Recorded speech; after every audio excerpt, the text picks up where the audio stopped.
And we are live. Hello, everyone in internet land. I'm Alexia Anastasio, filmmaker, and this is... I'm Heather Buckley. I'm a journalist, filmmaker, and all-around awesome person, and friends with that girl to my, we're here for a long time. It's actually, it's the apparently. Okay, yes. We're here to talk about finding real selves in film. How do you define that, my friend? Yeah, I find that basically the topic came up about like using film as a way of self-expression and finding yourself. And one of my favorite filmmakers and somebody who we spoke about the first time we met in an elevator at Monster Mania was filmmaker Maya Deren. Yes. So I thought this would be an apropos title and start of a discussion, conversation, or wherever it goes. No, as soon as people talk about discovering true selves, the first thing I think about is the whole canon of non-narrative experimental filmmaking. Because I don't know as our true selves, and I sort of follow the existentialist path, if we certainly live life or view life as an A, B to C scenario that's plot driven. I feel a lot of the way that we express ourselves are through these capturing moments, capturing selves. And I actually, when I see a lot of films and people working in it, I wonder where this non-narrative structure is, this personal structure.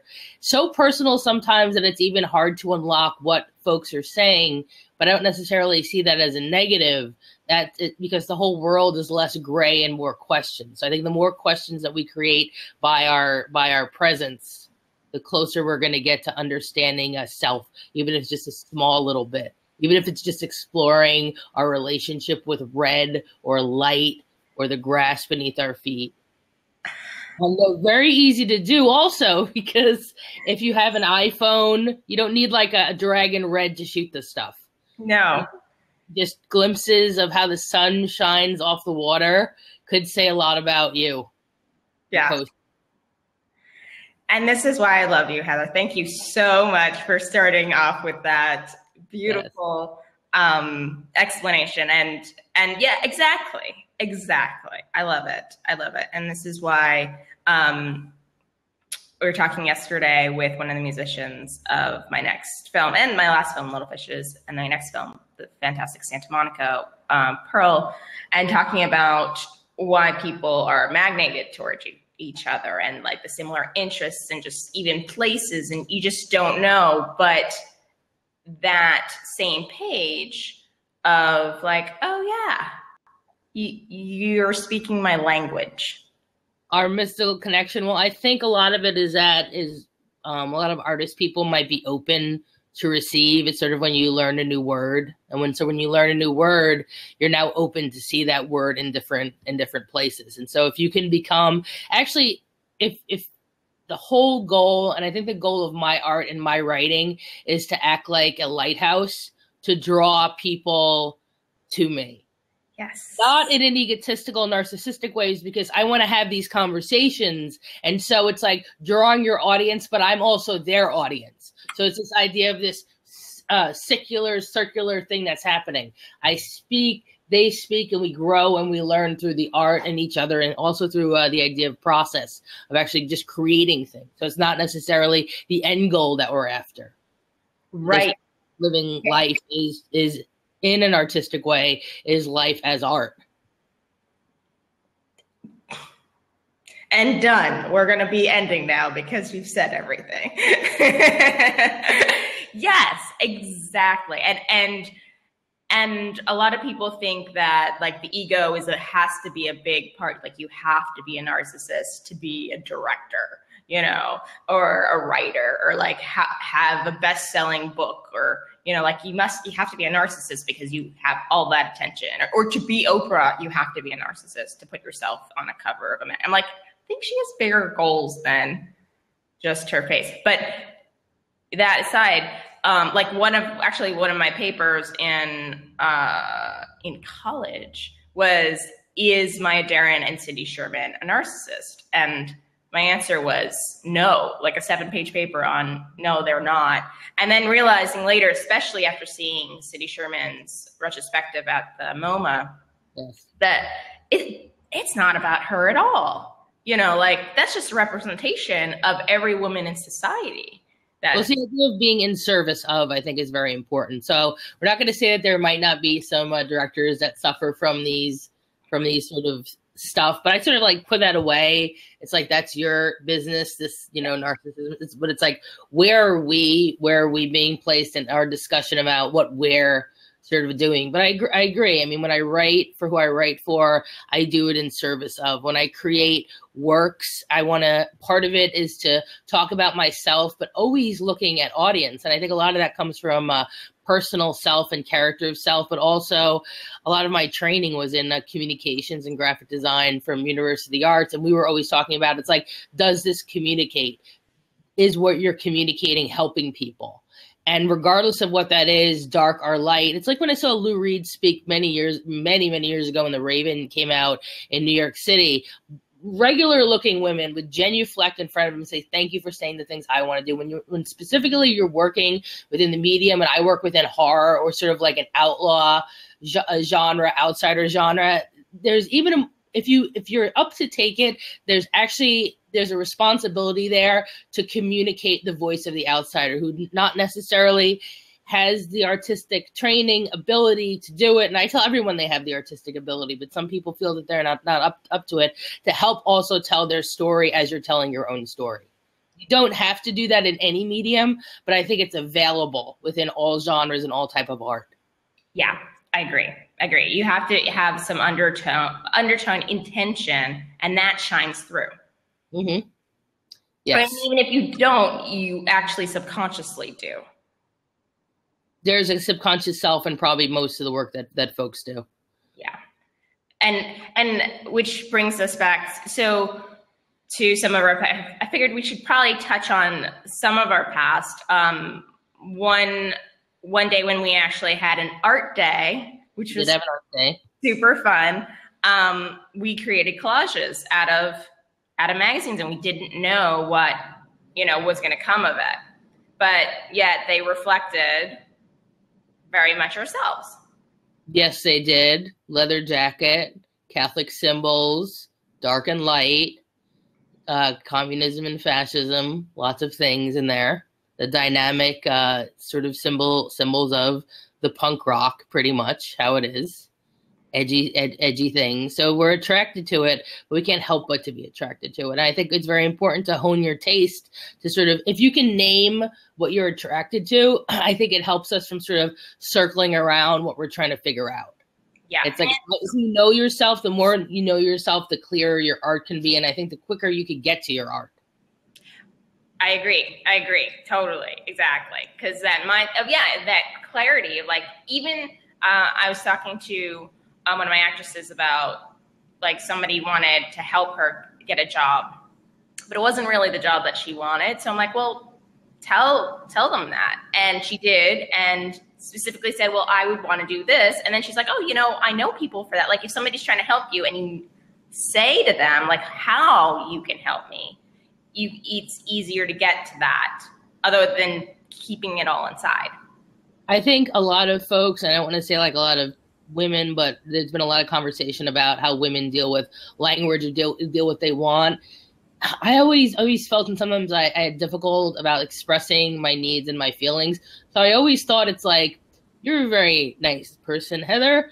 If someone said this to you, how would you react? So I actually tell people what I want or where I am and what comes on, because I think about the other person, other not being like the worst case scenario, but almost being the best case scenario. Because if someone says like, hey, I want this, I write it well, we'll problem solve. But if they're outside of that expectation about how I would act, it just don't work with those people. Right. There's a lot of industry and a lot of film has to do with sort of gut feeling, able to work together. And it's okay, because you need to work with people who have an identifiable response to your needs. Yeah. And help you move forward is, again, you always help them move forward. So I would just say the most important thing is a conversation. It always has to be a conversation. For me, it's best if my art's a conversation, if I myself have a conversation, to never have it be this one-sided thing. And it's not through altruism. It's because I like to learn and learn about people and learn about the world. So anything someone ever gives me, that's incredibly helpful to me, even if it's them. I mean, that's what we're talking about when it comes to art. To receive different selves helps us understand the world. Yeah, exactly. Can you the audience? I'm getting an echo. Can you what? About yourself.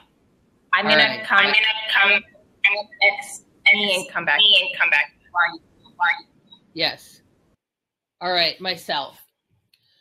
I was born in the year in the taxi driver, 1976, and I was born in Jersey City and then grew up in Old Bridge, New Jersey. I've always been fascinated in horror and art, and used to draw a lot as a young gal, sort of isolated from many folks. I was going to go into pre-med in school, and then I decided to go into art because I drew for many years, and I felt that people were very affected by what I did from an artistic standpoint. So I went to University of Arts for 4 years. I worked in advertising for 13 in Manhattan. And then I just kept getting this gift of write about cinema, be part of cinema. And I listened to that call, and I had to go doing producing in film, because talk about giving back. It's like there's a lot of stuff I could do within art. You know, you could write, you could direct, but I felt that the most important skill set that I have that you don't see a lot in the world is that I've been trained very heavily in creative management. So I decided to give that to the film world and the idea of sort of producing and putting projects together. And I also still write about film and do reviews and interviews, because those are a sense of me learning, understand what's going on, and help articulate my work, but also learn about how others articulate their work and sort of fill my head with more ideas. A lot of the philosophy that I've read is around, existentialism, Zen existentialism. So the idea of the individual journey has been very important to me, and that's one reason why I love interviewing people, is to look at their journey and where they are, and just give them broad questions to just fill in what they love to talk about. So the more that I walk through this world, the more that I read and see things. Yeah, I come back to the idea of a lot of my art and self is in service of. So it's a broader sort of, it's a broader valley to be a part of than necessarily just reflecting myself in sort of a very prismatic, strong, one-way structure. I think talking about self is important, but there's just more aspects to the work that I do. Yeah, and because I know why stories resonate. They don't just resonate because they learned about the artist. The stories resonate because it was able to tap into the universal at some point.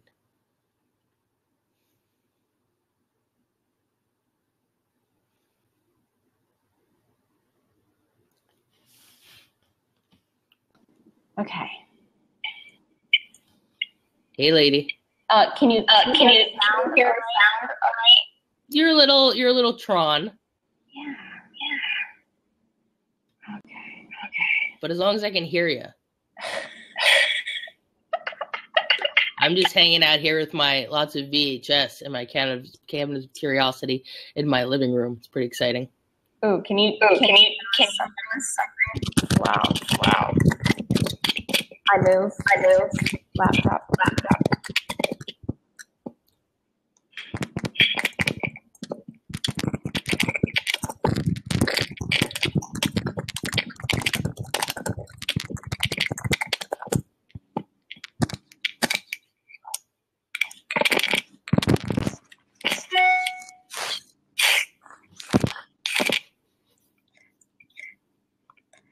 Okay, so where did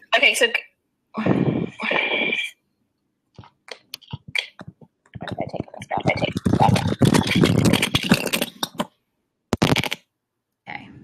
Oh, that's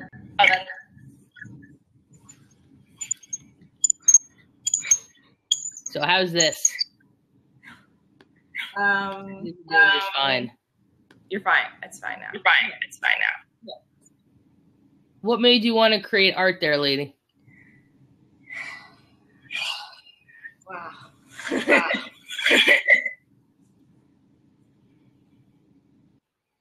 It's fun. And it's always helped me through her. So it's definitely therapeutic process for me.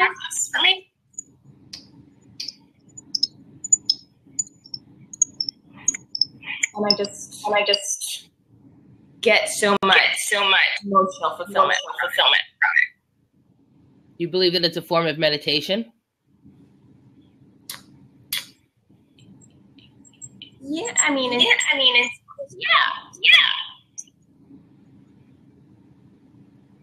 It's a very active form of meditation. Yeah, it's definitely. Mm-hmm. Yeah. I could always create art. I could always draw. I don't know why I knew how to do it. My grandfather was also an artist, and we used to draw together and storytell together. So that was sort of the beginning of my ability to be an artist. But of course, the most thing that they say, it's like, yeah, everyone's an artist, but staying an artist is actually the most hard. So I make sure when people like my writing or stuff that I put out there, I tell them it's like, it may look like magic, but it's really hard. And I want them to know that, not to like pat me on the back, but tell them like, if you struggle too with drawing or writing or creating, and you go like, but I'm brilliant and this isn't coming out like so quickly. And it's like, that's not supposed to for everybody.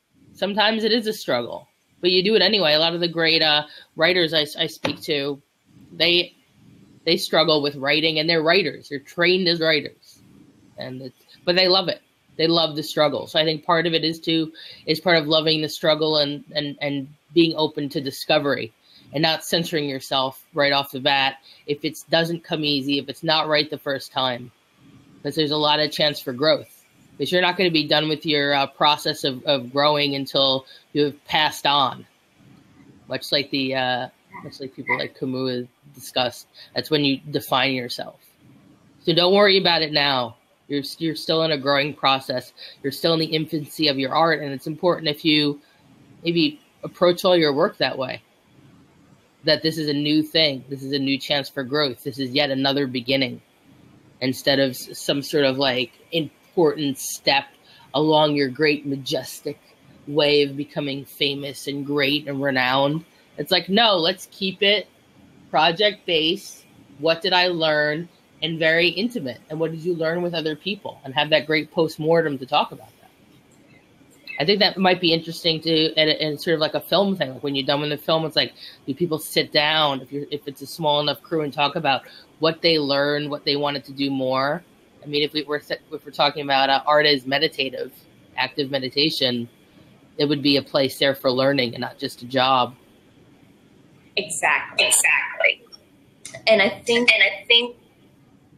especially with my other films and going into this, I really thought of this to be my next level. Film is level. I mean, like Ozu acting film along the way. And I thought my past, and even like certain days on the street, like, I wish this was different. I wish it wasn't there, or I wish this was a better situation. Because you get things even 90%. You're like, wow, I got that done. But really, I've changed my 90%. Like you really want 10%.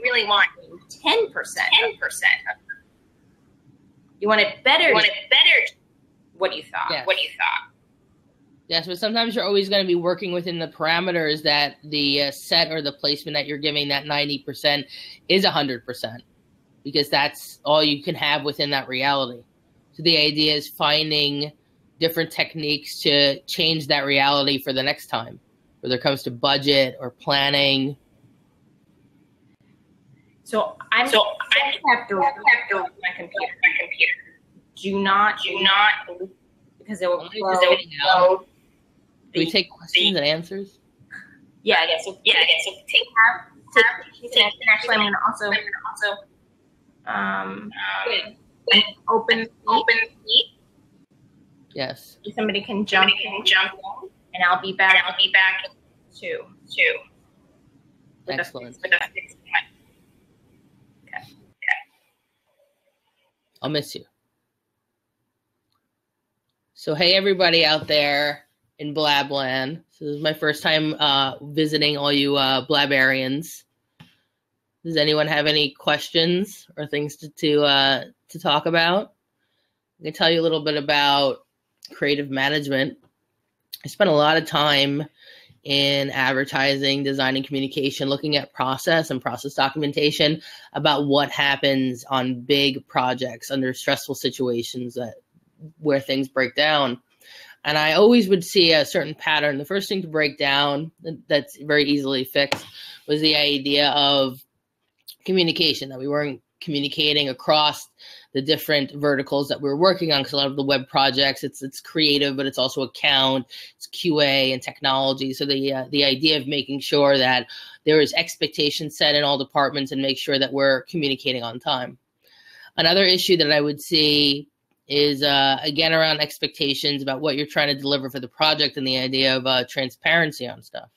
So if I have a delivery, I want to make sure that everything's very clear, what I'm going to offer, what I'm going to give, and then also everyone who's working with me, that there's a clear expectation of what's going on, so there's no confusion about delivery. Because you're delivering on time, on budget in film, you're doing it as sort of a live group and movement of people.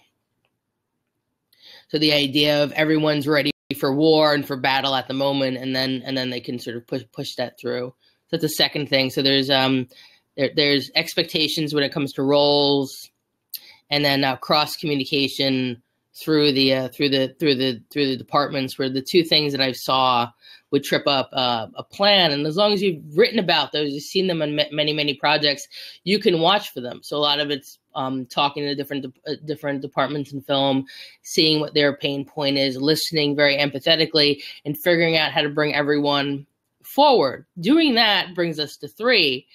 Is that a lot of creative jobs are interconnected with other creative jobs and groups. So the idea is to figure out, I'm a certain job, and then figure out what other departments is the cross section of that job. So when I was working as special effects shop supervisor, I would look, it's like, this is what the special effects team does. Oh, but we also touch things in art department because our blood gets all over the walls.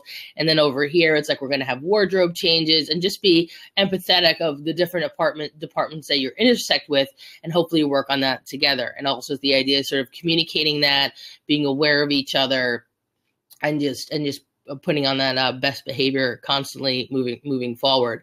And the idea of accommodating, a lot of people work in film. They're one of the most hard workers that I've ever seen, are people that work in film. But one, as I've seen in my training, could take advantage of someone who's a very hard worker. So you want to make sure that you accommodate and make sure, because they'll go to the ends of the earth for you, but I try to make sure it's like, I don't have people go to the ends of the earth for a job, only if it's necessary to be 1,000%, 100% hardcore. But other than that, it's like, I try to figure out, it's like, this is what they want. Can we adjust what they want? So those are the sort of things that I look at when running a project. Hey there. All right. Excellent. I was talking to the kids at home about the dynamic place of project management and what could go wrong, and what you're sort of observing on a job as a producer, or what I do. Awesome. Yes. Great. Is my sound better?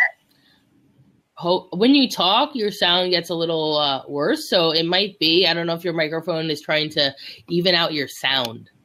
Because I know that I podcast, so I have all my system preferences. Wonderful. So do you have a Mac? Yeah. Okay, let's look at this. The dictation speech. Too.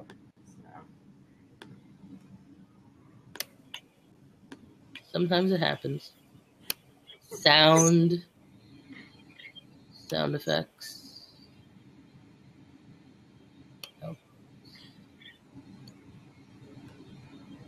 Yeah, what I do is in output, I turn off use ambient noise reduction. So this actually might be an issue of it trying to level out the sound of your voice.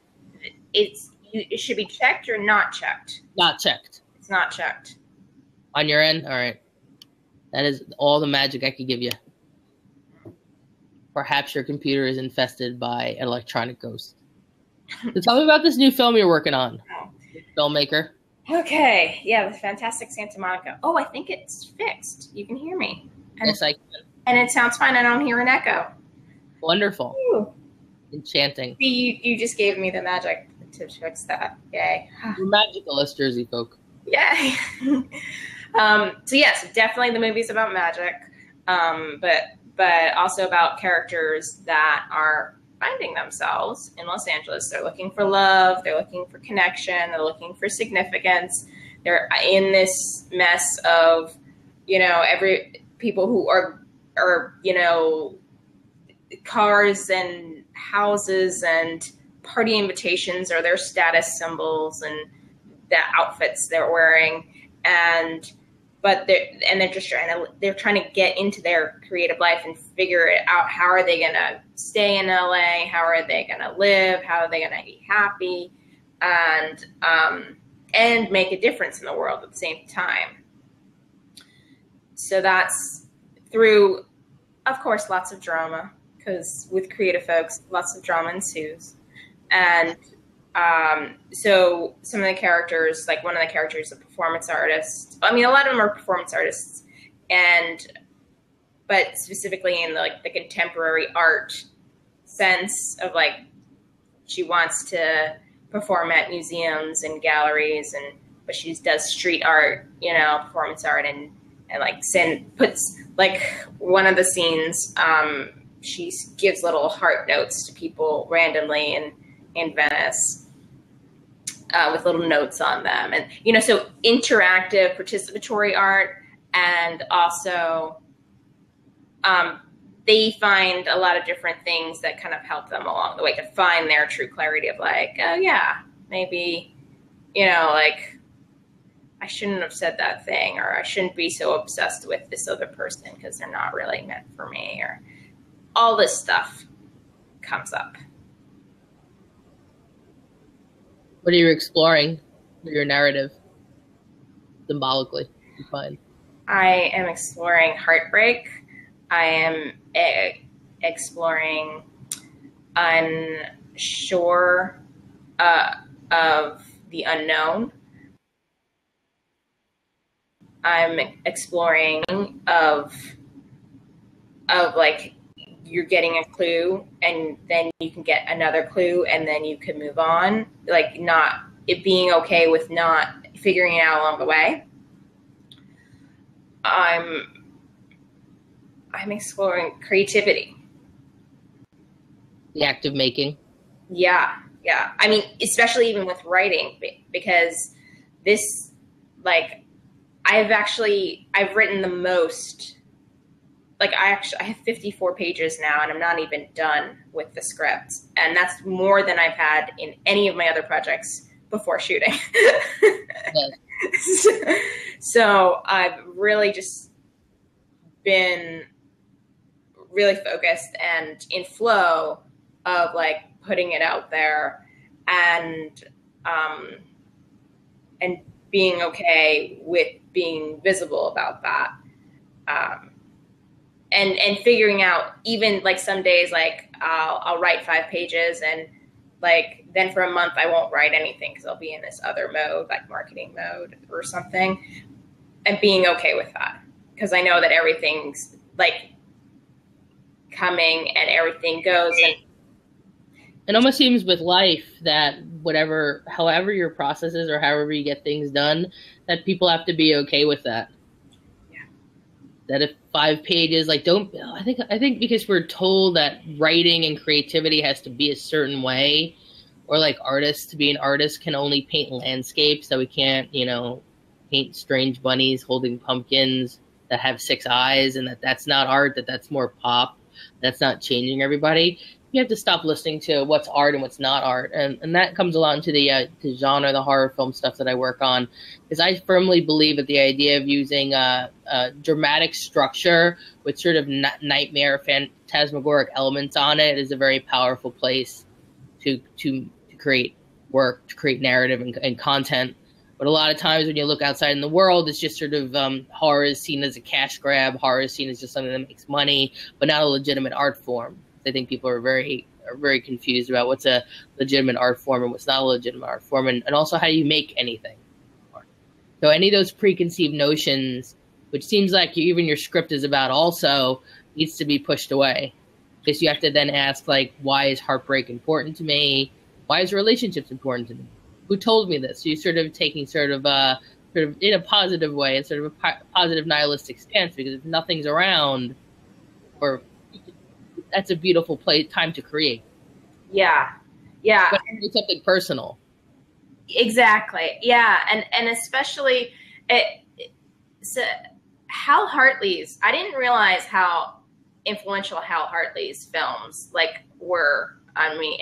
And I should probably go back and watch Truth and Trust and all those that I watched on VHS that I got at the rental, the what were those things called? Where you video stores? I mean, I went to Video Magic. Some of the kids may not understand what that is, but we had to watch all our movies at video stores because they were great curated collections of stuff we liked. Also, video cassettes were about $100 if we ever would have wanted it. And at 12 years old, I know you wanted Nightbreed really bad, but you just didn't have $100 for it. This is what part of the VHS collecting is about. It's to create the video stores that have been destroyed by corporate America, destroyed by Blockbuster, and then Blockbuster's gone, and now we're in the Netflix world. But some of us remember wanting to rent the Elvira big box set and the fetishization around that. And it just brings great joy into our lives as little horror fans, clutching on our disturbing box art, convincing our parents that we need to watch it. Yeah. So I want to go into off the record mode. So we're going to kind of do a little outro and then jump into off the record. And then, more people I'm going to open up the seat and all that jazz. So is there anything, how do people find you and your wonderfulness? They can look up my name, Heather Buckley, on Google, and they'll find I write for Fangoria, Dread Central, and Gore Zone. A lot of my work is found online, but a lot of it goes into print for Fangoria and Gore Zone. I've written for Dread Central the longest, for about 6 years, Fangoria for 4. I was a special effects shop supervisor on Sci-Fi Channel Dead Still, where I was also the creature in the film, and on Ted Gagan's We Are Still Here, which it seems the entire world is watching. I did the special effects shop supervision there, and some finishing work on Circus of the Dead. From there, I work with Red Shirt and Severin Films to produce their DVD supplements for Shout Factory and various other international titles. So the idea of bringing stories, coordinating it for the people, because I knew how important it was for me as little Heather to hear about filmmaking, to see my favorite stars. It was so incredible. And that I could do that through all the different aspects of my work. That's what means fulfillment for me.